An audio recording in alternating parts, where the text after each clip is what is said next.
marche pas. C'est la vie. Voilà, donc merci à Monsieur Discret de m'offrir cette collaboration. Parce que je regarde ses vidéos depuis très longtemps. Quand j'ai commencé à regarder de la l'ASMR, je regardais ses vidéos. Et c'est vraiment un honneur pour moi de pouvoir faire ça aujourd'hui. Donc merci à toi. Et donc pour ceux qui savent pas, aujourd'hui on va faire un petit quiz Harry Potter. Donc comme c'est le thème de ma chaîne, comme vous pouvez le voir dans le décor, il y a Poudlard ici, la voix 9 3 quarts, Dobby, Albus, voilà un petit peu tout. Et donc c'est l'univers de ma chaîne, en tout cas le décor. Je fais pas beaucoup de vidéos sur le thème Harry Potter, enfin bref. Et donc aujourd'hui je vais poser des questions à Monsieur Discret et à vous. Donc 10 questions avec des difficultés différentes. 4 propositions à chaque fois. Monsieur Discret répond, vous répondez, je vous donne la réponse après et voilà. Il n'y a que la dernière question, il n'y aura pas de proposition, ça sera une question un petit peu plus compliquée. Ok, du coup on est parti pour la première question. J'ai noté ça sur des feuilles. J'ai écrit ça n'importe comment, enfin bref. Première question. Qui est professeur de métamorphose à Poudlard? Severus Rogue, Hagrid, McGonagall ou bien Albus Dumbledore? Qui est professeur de métamorphose à Poudlard? Severus Rogue, Hagrid, McGonagall ou bien Albus Dumbledore? Telle est la question. Je vous laisse répondre et je vous donne la réponse juste après. C'est parti. Alors, je vais dire McGonagall, Minerva McGonagall plus exactement. La réponse était donc McGonagall et se transformant en chat. Voilà, c'est super stylé. Dans le 1, au début de Harry Potter 1, on la voit arriver, elle est en chat et puis piou, elle se transforme en professeur. Très stylé. Voilà. Deuxième question. C'est dit par quelle formule magique permet de faire léviter les objets? Stupéfixe, Wingardium Leviosa, Alohomora ou bien Andoloris?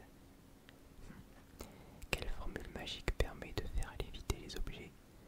Stupéfixe, Wingardium Leviosa, Alohomora ou bien Andoloris? Je vous laisse répondre et je vous donne la réponse juste après. Concentrez-vous bien parce que celui qui a 10 sur 10, il a rien. Alors, je vais dire Wingardium Leviosa. La réponse est donc Wingardium Leviosa. Leviosa, ça fait pas un peu penser à lève-moi ça, c'est pour ça que... Enfin bref, stupéfixe, c'est pour... Je sais pas, c'est pour faire peur aux gens. Tu leur lances un stupéfique, ils sont en mode... Voilà. Alohomora, c'est pour ouvrir les portes qui sont fermées à clé. Et Andoloris, c'est pour faire s'ouvrir les gens. C'est pas ouf. Donc c'est bien Wingardium Leviosa. Petit débrief et on enchaîne à la troisième question. J'ai l'impression d'être passe-partout un peu. Le premier palais volant de Harry est un éclair de feu, un comète 260, un imbus 2000 ou bien un imbus de feu. Le premier palais volant de Harry est un éclair de feu, un comète 260, un imbus 2000 ou bien un imbus de feu. Bonne question qui nécessite une réponse, donc je vous laisse répondre et je vous donne la réponse juste après.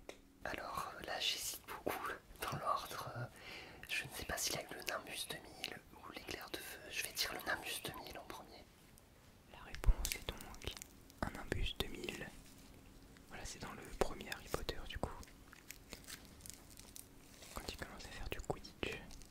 L'éclair de feu, il l'a dans le troisième, je crois.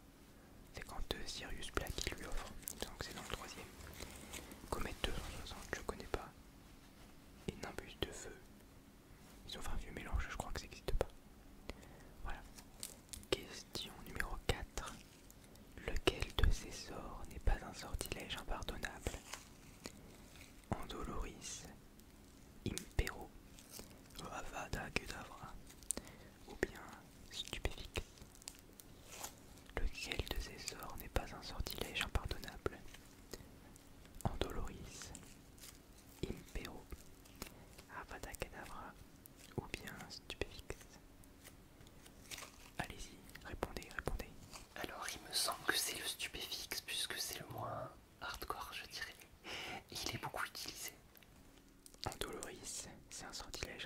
impardonnable qui fait souffrir les gens comme je vous l'ai dit tout à l'heure. Bah, il y a Dolor dedans. Donc. Impero, je sais plus ce que ça fait, mais c'est vénère il me semble. Avada Kedavra, ça fait pas apparaître des lapins d'un chapeau, hein, évidemment, c'est un petit sortilège de mort, rien que ça. Voldemort, il aime bien l'utiliser. Avada, voilà. Et Stupéfique, ce n'est pas un sortilège impardonnable, c'est un sortilège appris tôt dans les années, je crois, d'études à Poudlard, et un sort qu'utilisait souvent, il me semble. Donc, c'est Stupéfique du coup la réponse, ce n'est pas un sortilège impardonnable. Cinquième question, on arrive à la moitié de la vidéo. Comment s'appelle le vendeur de baguettes? Mondingus, Ollivander, Grindelwald ou bien Lockhart? Comment s'appelle le vendeur de baguettes? Mondingus, Ollivander, Grindelwald ou bien Lockhart? Ça pue la colle ce truc. Je vous laisse réfléchir, donnez votre petite réponse. Je laisse Monsieur Discret donner sa réponse. Et petit débrief. Alors il me semble bien que c'est Ollivander. Il s'agit d'Ollivander évidemment. Le mec avec les cheveux blancs là. Trop gentil Ollivander. Lockhart, c'est un professeur qui apparaît dans le 2, qui a un écho surdimensionné. Mondingus, je sais plus qui c'est. Honte à moi. Grindelwald, c'est dans les Animaux Fantastiques et tout. Enfin non, c'est après. Du coup, on voit pas dans Harry Potter. Du coup, bah, on s'en fout un peu, voilà. Mais c'est pas vous que je fais un doigt. J'en fais souvent sur ma chaîne, dans les roleplays, du coup, faut pas que ça vous surprenne. Sixième question. Qu'y a-t-il dans la chambre des secrets? Une araignée géante. Ah, c'est dégueulasse. Un fantôme. Un dragon. Ou bien un basilic. Qu'y a-t-il dans la chambre des secrets? Une araignée géante, un fantôme, un dragon ou bien un basilic? Allez-y, répondez, répondez, répondez. Alors je crois bien que c'est un basilic, mais rien à voir avec le persil ou le thym, bien sûr. Il s'agit évidemment du basilic. L'araignée géante, c'est dans la forêt, c'est avec Aragog, la grosse araignée de d'Hagrid. Un fantôme, bah il n'y en a pas. Un dragon, il n'y en a pas non plus. C'est le basilic, le gros serpent là, tout dégueulasse qui ressemble à une vieille limace immonde. Voilà, même qu'il y a Fumsec, le phénix de Dumbledore qui lui crève les yeux. Septième question. Quelle apparence prend le Patronus d'Harry? Une biche, un cerf, une chouette ou bien un chat? Quelle apparence prend le Patronus d'Harry? Une biche, un cerf, une chouette ou bien un chat? Je vous laisse répondre. Concentrez tous vos neurones et je vous donne la réponse juste après. Je pense que c'est un cerf. La réponse est donc un cerf. Voilà, très charismatique, un cerf pour une biche. C'est moins stylé, c'est classe aussi, mais bon voilà. Une chouette, ça aurait pu l'être. Et un chat, bah c'est trop mignon les chats, mais bon. Voilà quoi, le personnage principal du film, si jamais quand il lance un sort, il y a un petit chat qui se balade. Voilà quoi, alors qu'un cerf, c'est classe, voilà, c'est imposant, bah oui. Question numéro 8. Combien d'enfants ont la famille Weasley? Ça va être très simple. 5, 6, 7 ou 8. Voilà. Combien d'enfants ont la famille Weasley? 5, 6, 7 ou 8. Je vous laisse réfléchir. Essayez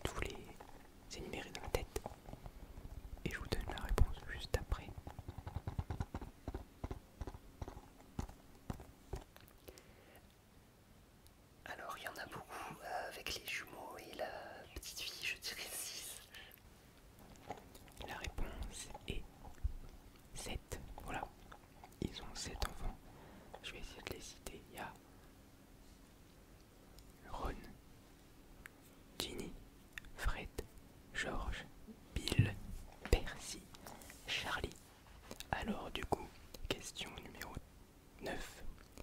Qu'est-ce qu'un pézoir? Qu'est-ce qu'un pézoir? Ça s'écrit P-E-Z-O-A-R-D, hein, pour ceux qui disent oh, pézoir. Bref. Qu'est-ce qu'un pézoir? Un poison, un filtre d'amour, un antidote ou bien un alcool? Qu'est-ce qu'un pézoir? Un filtre d'amour, un poison, un antidote ou bien un alcool? Qu'en penses-tu, monsieur discret? Est-ce que tu sais ce que c'est un pézoir? Je te laisse répondre et je vous laisse répondre aussi. Alors je suis presque sûr que c'est un antidote et que c'est un os de sèche ou quelque chose comme ça. Un pézoir, c'est un antidote. Voilà. Je vous avoue, je savais pas. Donc j'ai appris quelque chose. Je me souvenais plus, j'avoue. Un poison, un antidote, bah, c'est plutôt pratique. Après, si c'était un filtre d'amour, je l'aurais acheté direct. Mais bon, un pézoir, c'est un antidote. Donc, petit débrief et on passe déjà à la troisième question. Ça passe très très vite. Ok, dernière question, les amis. Celle-ci, il n'y a pas de proposition. Vous devez trouver vous-même. C'est dit par quelles sont les 3 reliques de la mort? Voilà, je vous laisse vous débrouiller. Et aussi, petit supplément, si vous me donnez les 3 fonctions des 3 reliques de la mort, enfin la fonction de chaque relique de la mort, vous gagnez un point en plus. Vous pouvez donc avoir 11 sur 10. C'est parti, allez-y. Alors il y a la cape d'invisibilité, donc qui sert à être invisible. Euh, la baguette de Zuro, qui, si je me souviens bien, est la baguette magique la plus puissante du monde, je crois. Et il y a la pierre magique, je ne sais plus comment elle s'appelle exactement, qui sert à ressusciter les morts. Voilà, mais qui, bien sûr, quand vous pouvez faire quelque chose d'incroyable comme ça, il y a un prix à payer. Voilà, je ne sais plus exactement le nom de cette fameuse pierre, mais c'est les 3 formes un symbole qui est souvent tatoué chez les grands fans d'Harry Potter. Les 3 reliques de la mort sont donc la cape d'invisibilité, comme son nom l'indique, invisible, vous la mettez, vous disparaissez. La deuxième, c'est la pierre de résurrection. Vous prenez un Avada Kedavra dans la gueule alors que vous avez une pierre de résurrection dans la main. Vous ressuscitez, voilà, c'est assez cheaté. Je pense qu'il faudrait que ça se fasse nerf. Voilà. Et la troisième, c'est la baguette de Zuro. Voilà, la plus forte baguette du monde, des sorciers, machin. La baguette d'Albus Dumbledore. Elle est juste là. Attendez, je vais vous la montrer.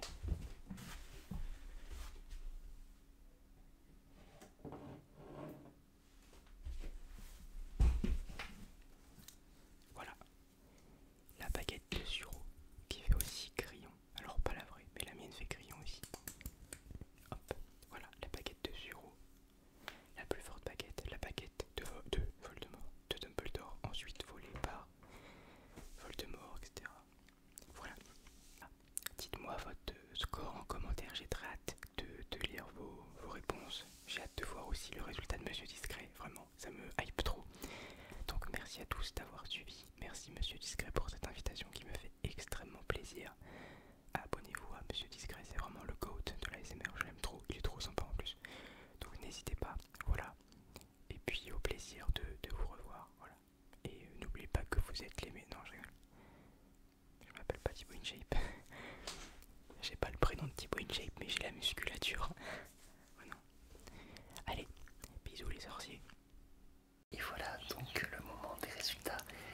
Pour ma part, je n'ai pas réussi le sans faute, donc je me suis fait avoir avec le nombre d'enfants Weasley. Donc ça, je crois que ça fait un petit 9 sur 10. Je ne sais pas si Albus a considéré que la dernière réponse était juste ou pas, puisque je n'ai pas dit la pierre de résurrection, donc je ne sais pas si ça fait 8,5 ou 9 sur 10. À voir. Quoi qu'il en soit, n'hésitez pas à indiquer vos scores en commentaire évidemment, et bien sûr à aller découvrir, si vous ne la connaissez pas, la chaîne d'Albus ASMR et à vous abonner bien sûr et à liker. Et quant à moi, je vous dis au revoir